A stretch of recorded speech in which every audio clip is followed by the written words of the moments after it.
Assalamu alaikum. So today we are going to discuss one of the questions from the paper for MA1 to H, and it is from the year 2020. And this question is related to the concept of recurring decimals to fraction. So the statement says that use algebra to show that 0.681 is equals to 15 upon 22, where we can see that there are two dots on 81. So it means that 81 is the repeating or the recurring digit here. So whenever they say use algebra, so it means we have to solve it by considering it as a variable. So we will start off with let x is equals to the number which is given as 0.681. Since 81 is repeating, so I'm going to write it one or two times like this to show that yes, this is the repeating digit. Okay. So now the basic trick to convert a recurring decimal to fraction is just to move the decimal place to the digit where the repetition is starting, or the digit which is repeating, right? So here I can see that the repetition is starting from the digit 8. So what I'm gonna do is I'm gonna just move the decimal to the repeating digit 8 at this point, right? Not above 8 basically, it would be just before 8 like this. Okay, so since I'm moving the decimal one place ahead, so it means I have to times whole the equation by 10. So 10 times x would give me 6.81, 81, 81, so on like this, right?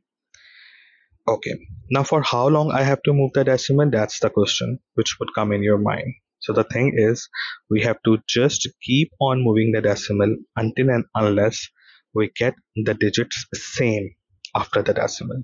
Now what does that mean? If I see my first equation, the digits after the decimal are 681, and again 81 is repeating.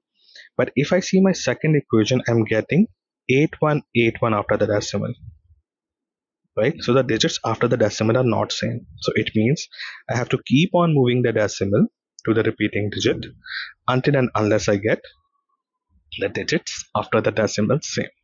So it means according to this concept, again I have to move the decimal. So we know that the repetition is starting from the digit 8, so I will move the decimal again at the point before 8. But in this case, since I am moving it two places ahead, so I have to times it by 100 instead of 10. So 100 times 10 would give me 1000 now. And now the decimal have moved two places ahead, so it becomes 681.81, 81, 81, and so on. So it's my choice how many times I want to write 8181, because this is the repeating digit, so I can write as many times as I want. Now again I will stop and I will see that either I have got my target. What was my target? To get the digits same after the decimal. So if I see this equation, I'm having the digits 8181 after the decimal, and yes, earlier I was having 8181 as well. So yes, now I will stop moving my decimal places because I have achieved my target that the digits after the decimal are same. As soon as you get it, just name the equations. I will name this one equation 1, this is equation 2, and my second step would be simply subtracting equation 1 from 2.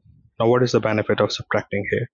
The benefit of subtracting is that first of all 1000x would be subtracted from 10x, and on the right hand side 681.8181 would be subtracted from 6.18181. Now since we have already made the decimal places same, so when we will subtract them, the decimal part will be cancelled and we will be only left with the whole number part, right? So 681 subtracted from 6 would give me 675, and 1000 minus 10 would give me 990. Now both of them are whole numbers and I want to find out x, so it would be 675 upon 990.